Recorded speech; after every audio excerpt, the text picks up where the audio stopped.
এই পুলিশ হত্যার দায় আমাদের অভ্যুত্থানকারী ছাত্র জনতাকে দেওয়ার প্রচেষ্টা করা হচ্ছে, কিন্তু বিচার সংস্কার ছাড়া নির্বাচন অর্থহীন হয়ে যাবে। ৭২-এর সংবিধান ছিল বাংলাদেশের মুক্তিযুদ্ধকে, বাংলাদেশের স্বাধীনতা সংগ্রামের আকাঙ্ক্ষাকে নষ্ট করে দিয়ে মুজিববাদী সংবিধান প্রতিষ্ঠা করার চক্রান্ত। আমরা জানি, আমরা সংগ্রাম করতে জানি, আমরা লড়াই করতে জানি, রোদ বৃষ্টি ঝড় সবকিছু উপেক্ষা করে মানুষের অধিকারের জন্য আমরা রাজপথে থেকেছি। সেই জুলাই আগস্ট পর্যন্ত 1 বছর হয়ে গিয়েছে। সংগ্রামী মৌলভীবাজারবাসী, এই 1 বছরের দ্বার প্রান্তে আমরা এসেছি মৌলভীবাজারে দেশ গড়ার ডাক দিয়ে। কারণ জুলাই আগস্টে আমরা বলেছিলাম একটি নতুন বাংলাদেশ লাগবে, একটি নতুন বন্দোবস্ত লাগবে। বাছাইকৃত লাল সরিষার দানা থেকে অত্যাধুনিক কোল্ড প্রেস মেশিনে তৈরি হয় প্রাণ সরিষার তেল, আসল ঝাঁঝে আসল স্বাদে। পুরনো সিস্টেমে, পুরনো আইনে আমরা আর এই বাংলাদেশকে পরিচালিত হতে দেব না। কিন্তু অভ্যুত্থানের পরে নানান শক্তি আবারও চেষ্টা করছে পুরনো সিস্টেমে এই দেশকে এগিয়ে নিয়ে যাবার। আমরা তখন বলেছি, জুলাই গণ অভ্যুত্থানে আমরা যখন রাজপথে নেমেছিলাম, আমাদের ভাইয়েরা শহীদ হয়েছে, আমাদের বোনেরা নির্যাতিত হয়েছে। আমরা এই বাংলাদেশকে আর পুরনো রূপে ফেরত দিতে দিব না। বিচার সংস্কার এবং নতুন সংবিধানের মাধ্যমে আমরা একটি নতুন বাংলাদেশের যাত্রা শুরু করতে চাই। প্রিয় মৌলভীবাজারবাসী, গণ অভ্যুত্থানের পরে আমাদের স্বপ্ন, আমাদের আকাঙ্ক্ষা ছিল আকাশচুম্বী।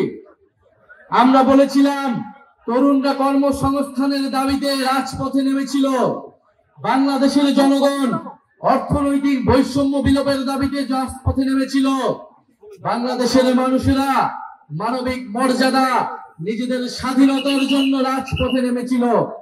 আমরা হয়তো সেই স্বাধীনতা গণতন্ত্র পেলেও আমরা এখনো আমাদের অর্থনৈতিক স্বাধীনতা, আমাদের কর্মসংস্থানের যে দাবি, সেই দাবি আমরা এখনো পূরণ করতে পারি নাই। আমরা এই অন্তর্বর্তী সরকারের সময় অনেক স্বপ্ন দেখেছিলাম, আমাদের অনেক দাবি ছিল, কিন্তু আমাদের সব স্বপ্নকে নির্বাচনের সাথে একমাত্র দাবিতে রূপান্তর করে ফেলা হয়েছে। আমরা বলেছি আমরা নির্বাচন চাই, আমরা গণতন্ত্রের পক্ষে লড়াই করা শক্তি, আমরা ভোটাধিকারের জন্য লড়াই করা শক্তি, কিন্তু বিচার সংস্কার ছাড়া নির্বাচন অর্থহীন হয়ে যাবে। এই নির্বাচনকে জনগণ গ্রহণ করবে না। ফলে বিচার এবং সংস্কারের যতটুকু আমরা এগিয়েছি, তার পক্ষে আমাদেরকে আরো ঐক্যমত করে আমাদেরকে নির্বাচনের দিকে যেতে হবে। আমরা বলেছি আমাদের একটি নতুন সংবিধান প্রয়োজন, যেই সংবিধানে বাংলাদেশের মানুষের মানবাধিকারের কথা লেখা থাকবে, বাংলাদেশের যে ঐতিহাসিক লড়াই, 1947 সালের আজাদীর লড়াই, 1971-এর স্বাধীনতা সংগ্রাম এবং 24-এর গণ অভ্যুত্থানের স্বীকৃতি দেওয়া থাকবে, এবং এই সংবিধানে সকল জাতি ধর্ম সকলের সমান অধিকার নিশ্চিত করা হবে। সেই নতুন সংবিধানের বিপক্ষে দাঁড়িয়ে যাচ্ছে বিভিন্ন রাজনৈতিক শক্তি। ৭২-এর সংবিধানকে রক্ষা করার জন্য বিভিন্ন গোষ্ঠী রাজপথে নেমেছে।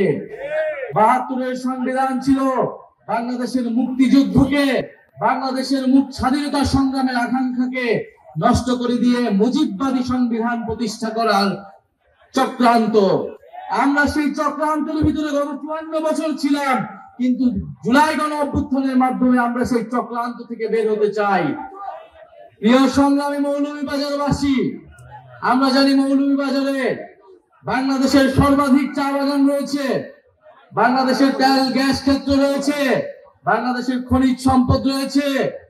এই বৃহত্তর সিলেট অঞ্চলে মৌলভীবাজার অত্যন্ত গুরুত্বপূর্ণ এলাকা, কিন্তু এই মৌলভীবাজারের যে জাতীয় সম্পদ রয়েছে, সেই সম্পদের সুষ্ঠু ব্যবহার আমরা কখনো করতে পারি নাই।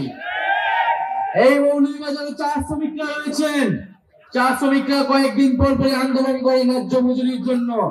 আমরা জানি শ্রীলঙ্কায় চা শ্রমিকরা ৫৫০ টাকা তারা দৈনিক মজুরি পায়, ভারতেও ৪০০-র বেশি টাকা তারা মজুরি পায়, অথচ বাংলাদেশে এটা ২০০ কম, ১৭৯ টাকা মাত্র তারা মজুরি পায়।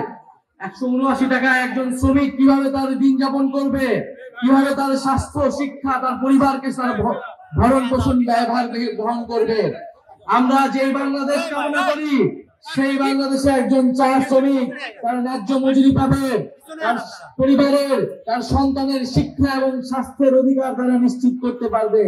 আমরা এমন একটা বাংলাদেশ চাই। এই মৌলভীবাজারে আমরা চা শ্রমিকদের অধিকার নিশ্চিত করতে চাই। এই মৌলভীবাজারে যারা বিভিন্ন জাতিসত্তা রয়েছেন, খাসিয়া, পাংখুয়া সহ বিভিন্ন ক্ষুদ্র জাতিসত্তা রয়েছেন, আমরা তাদের অধিকার নিশ্চিত করতে চাই।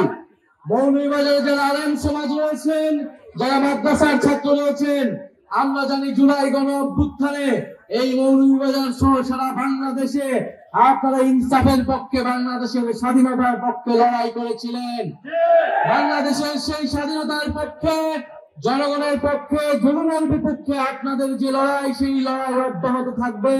জাতীয় নাগরিক পার্টি আলেম সমাজের পক্ষে থাকবে ইনশাআল্লাহ। প্রিয় সংগ্রামী বন্ধুগণ, বিবিসিতে একটা রিপোর্ট দেখলাম আমরা হবিগঞ্জ জেলার বানিয়াচংয়ে, যেখানে পুলিশ হত্যাকে প্রমিনেন্ট করে তোলা হচ্ছে। এই পুলিশ হত্যার দায় আমাদের অভ্যুত্থানকারী ছাত্র জনতাকে দেওয়ার প্রচেষ্টা করা হচ্ছে। আমরা দৃঢ়ভাবে বলতে চাই, ৩রা আগস্ট আমরা এক দফার মাধ্যমে স্পষ্ট করেছিলাম আমাদের এই লড়াইটা শেখ হাসিনার ফ্যাসিস্ট শাসনের বিরুদ্ধে লড়াইয়ে পরিণত হয়েছে। আমাদের এই কোটা সংস্কার আন্দোলন ছিল শান্তিপূর্ণ আন্দোলন।